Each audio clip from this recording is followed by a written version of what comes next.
This is Akashvani Shillong, broadcasting on 347.2 meters in medium wave, which corresponds to 864 kilohertz. Good morning, listeners, and we now present to you Science Magazine.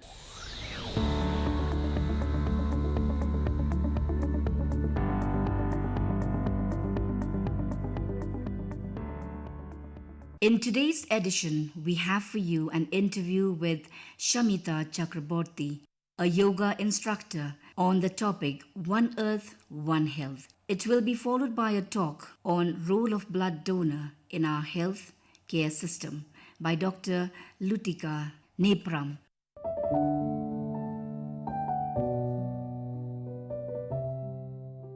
So let's begin. 21st June is a day where we come together to celebrate the International Day of Yoga. This year's theme, One Earth, One Health, focuses on the profound connection between individual health and health of our planet. And in our studios is Shamita Chakraborty, the yoga instructor, the principal of Divine Grace School, and the Art of Living faculty Shillong. Talking to her is Aaron Lingdon. Mrs. Chakraborty, I welcome you to the program. Thank you so much. Well, I want to kick off this conversation by asking you about the significance of the International Day of Yoga and how did it come into existence? Beautiful. This is a wonderful question. The significance of the International Yoga Day. You know what? It has been quite a big search and a pursuit of the human mankind. How to get into synchronization of body, mind and spirit.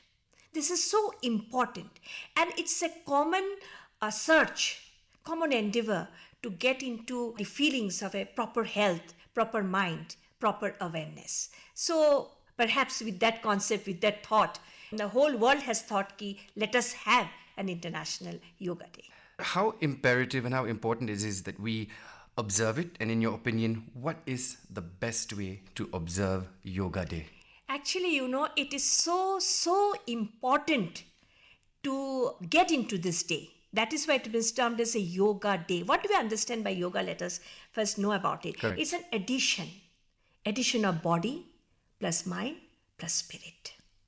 You know, the human, whatever we are on this planet, in whatever form we are, it is a composition of both body, mind and spirit. The synchronization of the body, mind and spirit is called yoga. Skill in action is called yoga. Yoga is not only a set of exercise that you do. It is a skill that you apply in everyday life. I like how you put it. So Yeah. it's a skill, you said. Yes, it's a skill. Skill in action is called yoga. The full blossoming of the potential of a human being is called yoga. So it is so important that everybody should understand and get into the concept of yoga and also the practicality of it. So let's discuss the theme. One Earth, One Health, which obviously beautifully captures a holistic perspective. How does this ancient practice called yoga align with this understanding? It's a beautiful question, you know. When we go a little deeper into our existence, we find that the whole existence, entire universe and the cosmos is made of only one substance. There is no two. Are you getting it? This is the ancient philosophy. And how did this philosophy come? It's a combination of both science and spirituality. Okay. It is a combination of physics and chemistry. What is chemistry? Chemistry is just the gross, and physics is the infinity. You know, if you have studied physics, you might be knowing they do a sum on infinity. And the chemistry is just so it's just a combination of the chemistry and the physics. So the ancient saints and sages and the philosophers and the scientists, they knew that the whole world and the entire existence, the universe, the cosmos is made up of one substance, and there is no two. Right? So yoga emphasis on this with the body and with the mind and the spirit. When this is synchronization, that it brings a contribution to the better mental health, better spiritual growth, better development of the world in that way. That is one takeaway that, I would definitely take from this interview. Synchronization of the body, spirit And mind. Yeah. Can you elaborate then for us, Mrs. Chakraborty, on how specific yoga practices can contribute to both personal and the health of our Mother Earth, our planet. Yes. See what happens. Supposing in this room, just before we came inside for the interview, maybe there was some sort of fight happening here. So as soon as we come inside, these people who had fought, they have gone out. But as soon as we have come inside, what has happened? We started to get that vibration. Because the whole world is composed of vibration. You, me, everybody is just vibration. In Hindi, it is called tarang. And physics says that the whole world is a composition of tarang. Right. Energy. It is just simple. You, me, everybody's energy. Now this energy has been left by the people who have fought here. So you and me, when we come, we start getting irritated. We don't feel good. That's why when we go to a church, we feel so good. You go to a temple, you feel good. But once when you go to a hospital, how do you feel? You feel like when to come out. Because there's so much of negative emotions happening there. Exactly. When a person is contributing yoga to himself, I say contributing yoga to himself, because yoga is a discipline. So morning when you wake up and you do few rounds of Surya Namaskar, sun salutation, because the sun, it is a source of energy. If the sun, there's no existence on this planet. Right. We cannot live, you, me, nobody. So what happens? So when you do the sun salutation, absorbing that energy, they got a few sets of exercise which really tones up your body, health, mind, everything. And then when you come out of this by meditating after some time, few stretches of yoga, few stretches of sun salutation, you sit and just observe your breath, you come out of the room, you are a person who are emitting wonderful energy to the world. Correct. So billions of people in the world, billions of people have so many thoughts are floating in this room right now in the space. Your thought, my thought, his emotion, her emotion, negative thought, positive thought. So these thoughts contribute to the proper development of the planet Earth. So when you as a person, after making yourself calm through the yoga and meditation, dynamism in calmness, calmness in dynamism, what happens? People are very dynamic but very aggressive. Have you seen maybe your friends, or you see everywhere? Mm-hmm. They are dynamic but they're very aggressive. But it is wrong. You are dynamic, yet you are calm. And peaceful. And peaceful. So when you are dynamic, yet you are calm and peaceful, what are you doing? Your vibration is promoting the health of the earth. Even the planets are benefiting from you. The animals are feeling good. They'll come and stand near you. People will feel love. They love to meet you. They love to go and talk to you. There are some people, our friend circle, there are some people in our life which we see we avoid. Why? Because for that negative energy is emitting. So your yoga and the meditation, but I tell you, when you come out of your room, you are contributing to the health of the world. Wow, you know what? I always thought to myself, because I keep telling this to my friends, I'm like, listen, energy is very transferable in terms of I can feel you, you can feel me. Yes. And now you've just given me that conviction and that clarification, which is obviously now I believe that it is very infectious. And I mean infectious in the best possible way. Yeah. Well, this brings me to my favorite question, because I'm sure a lot of people would want to know, and we all talk about it. And that is the myths, rather, and misconceptions about yoga that I would love you to clear the air once and for all. Yoga is, I told you, is a body, mind and breath. Union of the synchronization and the harmony. You know what? The yoga is nothing, there is nothing to do with any sort of religion or any sort of anything. That's my exact question, yes. It has nothing to do with any religion at all. Because all the human beings as a child had practiced yoga in their life. Mm-hmm. Now you might ask me, how is it? Is it right? Correct. You see what happens. You did, I did, all of us did. Have you seen a small baby? If you have a baby in the house, you see, with 3 months, 4 months, what does it do? It lifts his leg up, takes the thumb and goes on sucking. Have you seen that? So there is some stretches which are done like that. Of course, literally we don't suck it, but the child does. So, and then there's one other pose where we stand up and put our hands down trying to touch the feet. When a child starts walking, say 1 year or something, he stands up and does this. And then there is an exercise called bow posture, dhanurasan. The child lies flat on his stomach and then tries to lift his both legs up. That is the stretches. So it is an integral part ingrained in our system when we were born. It has nothing at all to do with it's a myth, it's a misconception. Because yoga is also taken from nature, do you know? Some of the asanas, the exercises, it's called asana, it is from the name of the animals. Bhujanga asana, the cobra pose. Dhanurasan means the bow posture, B-O-W, bow posture. So many postures are taken from the animals itself. Mandakasana, the camel posture. So, It is absolutely a natural thing. As we see the nature, no? The sun, moon, stars, plants, leaves. Okay? Yoga is that. It's an integral part of the natural system in your existence. That has nothing to do with religion at all. It has always been there intrinsically in our systems, Yes, and you're we're just born with it. manifesting it with age. Yes, you are born with this. As a child, when you were in the womb, the posture of the child in the womb is a meditative state. You, me, everybody. Yeah, I never thought of it. Correct. Understood. Have Yeah. you seen the picture, no? They are just sitting and sucking thumb or whatever it is in that posture. In yoga, it is called Sisu Asana, the child pose. So if we are born with this system, I told you, no, as in nature, sun, moon, stars, planets, so this is yoga also. Let's get into the practicality of it, because how can individuals at my level, your level, actively participate in supporting the International Day of Yoga? Because we all have access to the internet and social media, etc. But what can we do at our personal level? Personal level is what, I'll tell you. Wake up in the morning, that day at least, get in the fields and start doing. Of course, you can do from the YouTube and all, but then if you see in the media and the YouTube, you might do something wrong. So it is better to go with instructor. So on the 21st June, the International Yoga Day, you know what, 21st June, the sunset takes a longer time to set. So this has been designed that way, so that, there is a synchronization in our body, mind along with the sun. Right. So that was the day decided.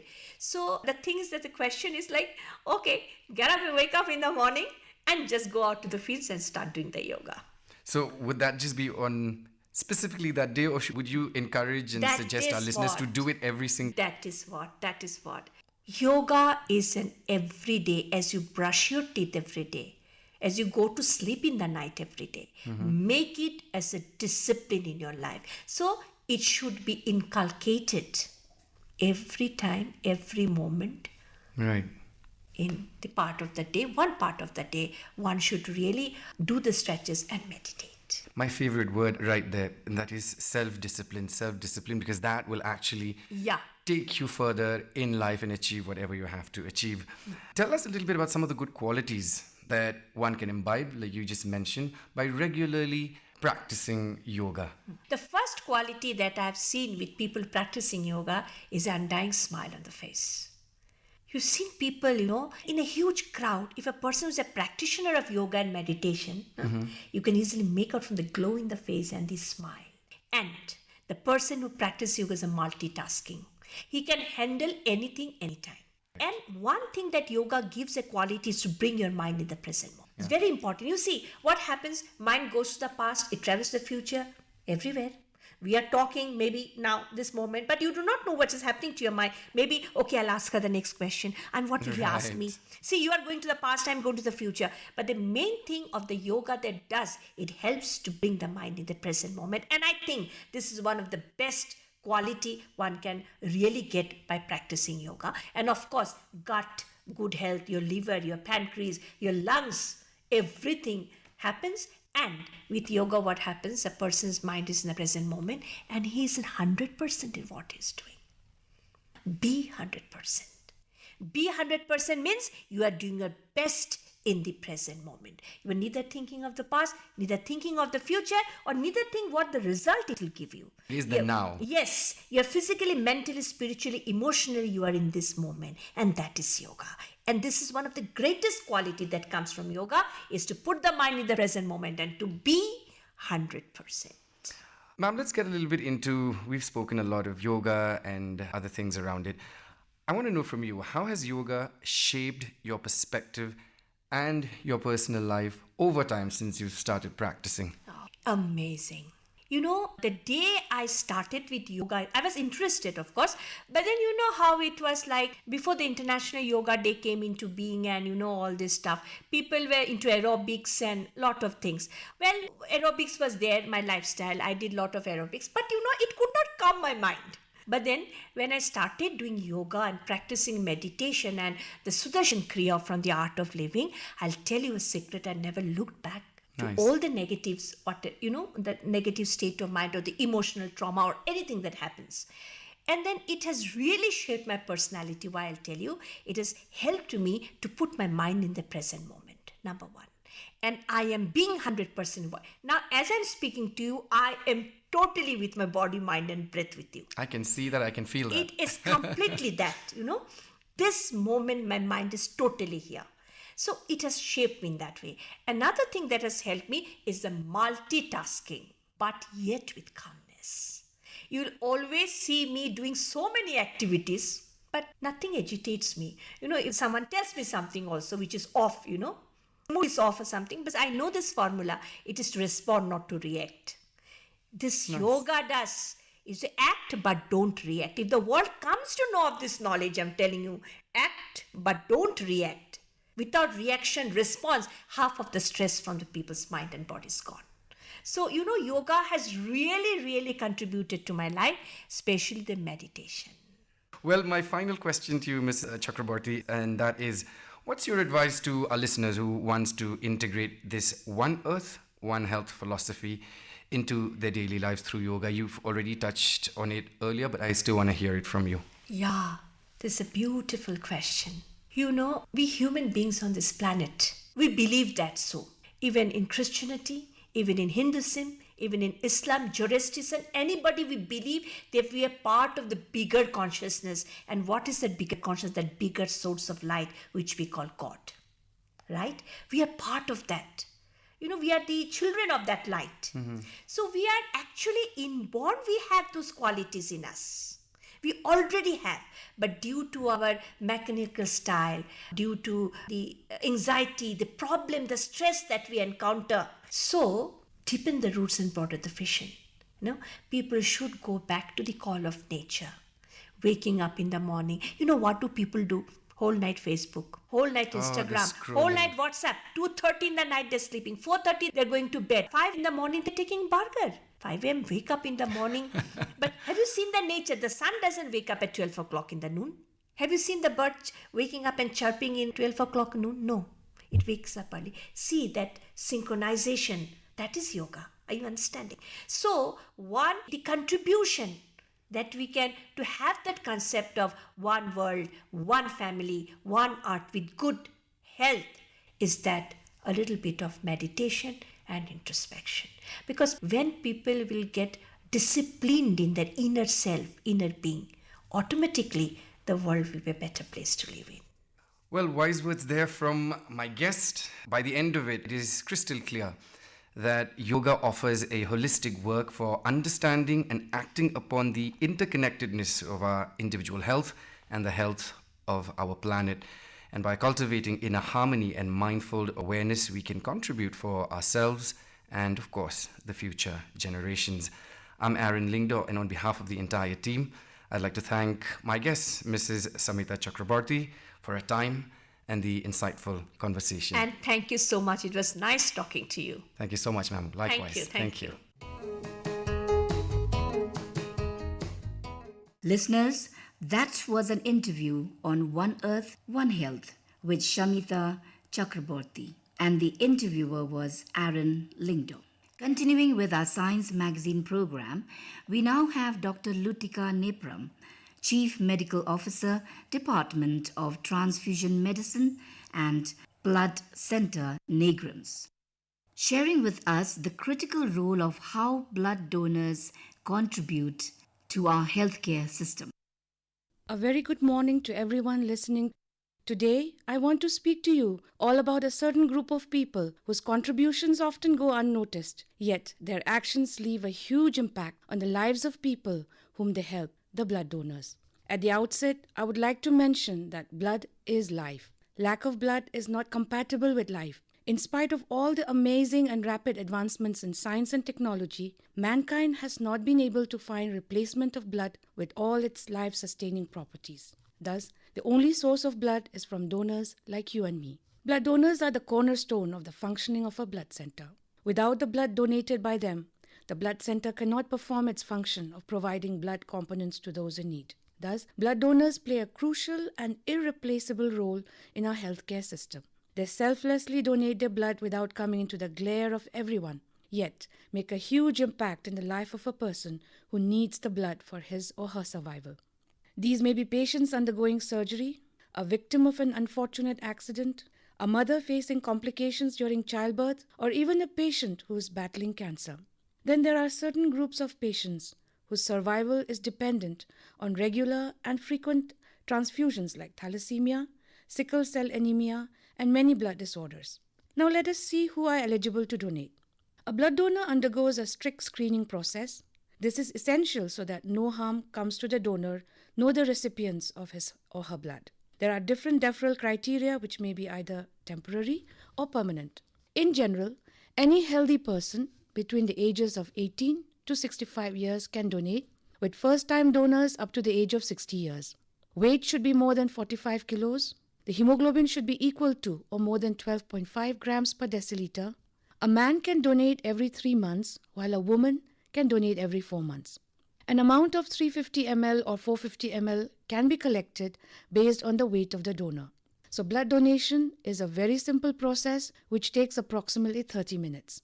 Demographic details are noted with a thorough medical history and behavioral history to assess risks for having transfusion-transmissible infections. Then the donor is subjected to physical examination and tests like hemoglobin estimation to assess eligibility to donate. The information given are all kept confidential. Once declared fit through the screening process, the donor is taken to the phlebotomy room to undergo the blood donation process. This may take about 8 minutes. After blood donation, the donor takes rest in the donor rest room and is given light refreshment and juices, water, etc. Post-donation advice and instructions are also given to the donors. We try as much as possible to give a comfortable experience to the donors. Now, after the blood has been donated, you will certainly want to know what happens to the blood that you donate.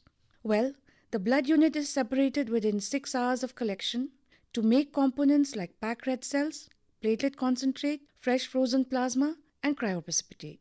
They are kept in their optimum storage temperatures to maximally utilize each unit. Packed red blood cells survive for 35 to 42 days when stored at temperature between 2 to 8 degrees Celsius. Platelet concentrate for 5 days at 22 to 24 degrees Celsius, while fresh frozen plasma can be stored up to 1 year when kept below minus 20 degrees Celsius. Meanwhile, the blood sample of the unit is tested for the mandatory transfusion-transmissible infections, that is HIV-1 and 2, hepatitis B virus, hepatitis C virus, syphilis and malaria, and the ABO blood group, Rh typing, antibody screening and identification. Thus, one donor can help save up to 3 lives.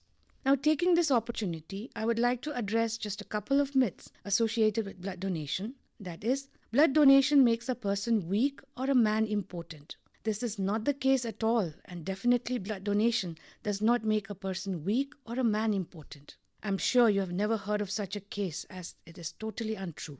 Blood donation can transmit transfusion-transmissible infections.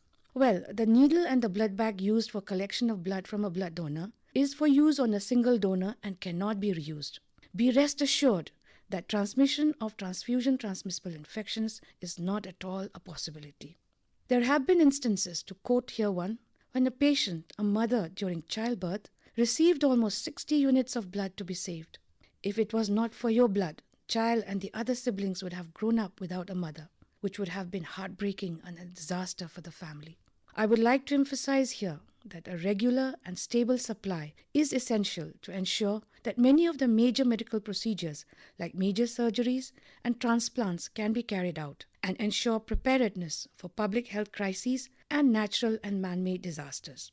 It is our social and moral duty to help our brethren in need by donating blood. If just 1% of the population donates blood, it would be sufficient to meet the needs of the patients. You do not need to be rich to donate like wealth. You do not require special skills, but just a kind and compassionate heart that beats for others and a little time. Just a small act can mean another chance at life for a patient in need. Now let us talk about some advantages of blood donation, just to name a few. The process of blood donation is like a mini medical checkup. So if you are fit to donate, you are quite healthy. The joy and satisfaction that you get in knowing that your blood has helped save someone's life is priceless and cannot be measured by any standard. Blood donors are the unsung heroes of our healthcare system. Through their selfless, kind and compassionate sacrifices, they help save lives, enable healthcare professionals take up complicated surgeries and treatment procedures, thus helping strengthen the healthcare services. Thus, hey there, if you are healthy, please make a thoughtful consideration of becoming a regular blood donor. there is someone somewhere out there in need of your blood for his or her survival. Your blood will help give someone a chance to get back to his or her family.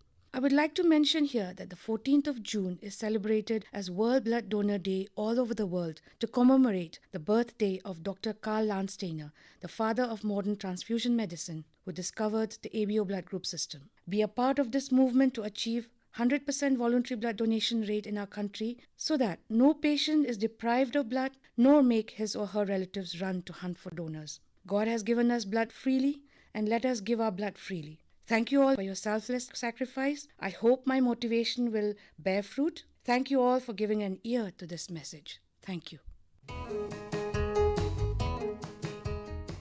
Listeners, before we end our science magazine this morning, we have some snippets from the world of science. And now, listeners, let's listen to some science snippets.